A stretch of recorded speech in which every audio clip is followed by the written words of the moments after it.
السلام علیکم ورحمت الله وبرکاتو. دوستانو زمانه نننی ویډیو د غټو مهنو حروب ختمیږي یا نه، د سایق خاص حروب د 15 ورځو نه پس ختمیږي یا نه. دا ویډیو د دې باره کې دوستانو اکثر ملګري ته پوښتنه کوي، دا تاسو ته د وزارت العمل دا ټویټ ښکاري مخامخه. زه به نن تاسو په دې باندې پوهوم چې د سایق خاص حروب ختمیږي که نه ختمیږي، یا د غټو مهنو حروب ختمیږي که نه ختمیږي. په دې ویډیو کوم په تفصیل سره پوهوم. ویډیو تاسو ټوله وګورئ. ګورئ دوستانو، راشئ دې طرف ته.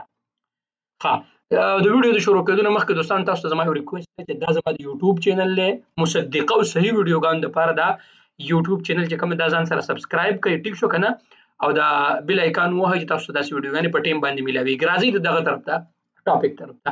ګورئ دوستانو، خدمه الغاء بلاغ تغیب بعد 20 یوم. کله چې کمپني په خپل عامل پسې حروب ورکي نو 20 ورځې مهلت دی دې دپاره. 20 ورځې مهلت کې دا د دواړو صلحه وشوه نو دا حروب دا د خپل سیستم نه دا کمپني دا وګورئ 20 یوم دا د خپل دا د سیستم نه ختمولی شي په 20 ورځو کې دننه. ټیک شو که نه؟ اوس چې 20 ورځې پرې تېرې شوې، السماح لصاحب العمل بإلغاء بلاغ تغيب المسجل عن أحد مكفوله بعد المدة المسموحة إلكترونيا بعد 20 يوم. اوس 20 ورځې پرې تېرې شوې، دا وګورئ، ما تاسو ته دا ووایي په عربۍ کې چې 20 ورځې پرې تېرې شوې دوستانو، نو بیا به څه کوي؟ بیا د هغې دپاره دا اصول دي. نمبر 1 چې خطاب مصدق من الغرفة التجارية متضمنا طلب العميل. کمپنۍ دا کومه کمپنۍ چې دا به د غرفه تجاریه به جوړه کړي تصدیق شده. ټیک شو که نه؟ یو په دې کې د غرفه تجاریه ضرورت راځي. شرط نمبر 2 سره د حروبو د ختمولو نه مخکې به د غرفه تجاریه ضرورت به ورته. دویم شرط سره دوستانو، دویم شرط دا دی التزام ورېږئ چې دا تاسو پرې ښه پوهېږم، د عربي زه ستاسو په مخ کې وایم. ګورئ ښه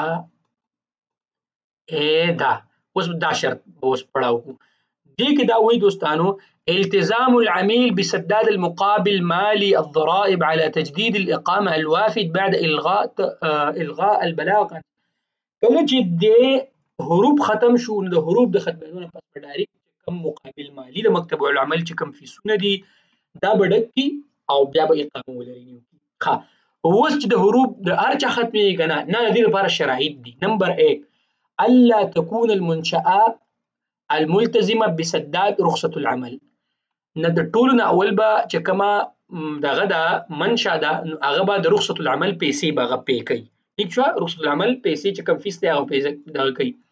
دویمه خبر دا ده چې الله تكون حال منشأة العمل غیر قائمه، چې د کوم کس حروب چې شوي دي چې دا غیر قائمه. صحیح شوه؟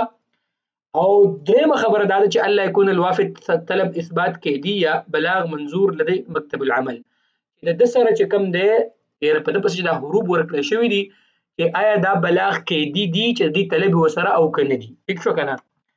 او بل چې کوم شرط دی نو الله يسبق تسجيل أكثر من بلاغ على الوافد المراد إلغاء بلاغ المسجل حال العاملين الماضيين. ټیک شو که نه؟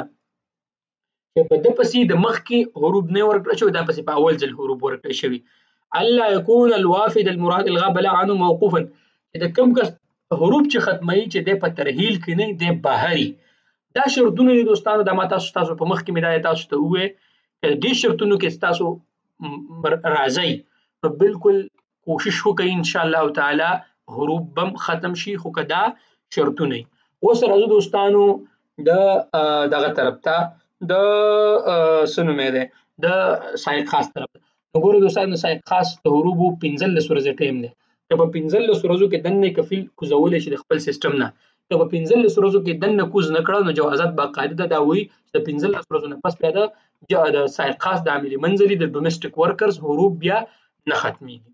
دوستانو امید ده چې تاسو به زما په دې ویډیو باندې زما په خبرو پوه شوي.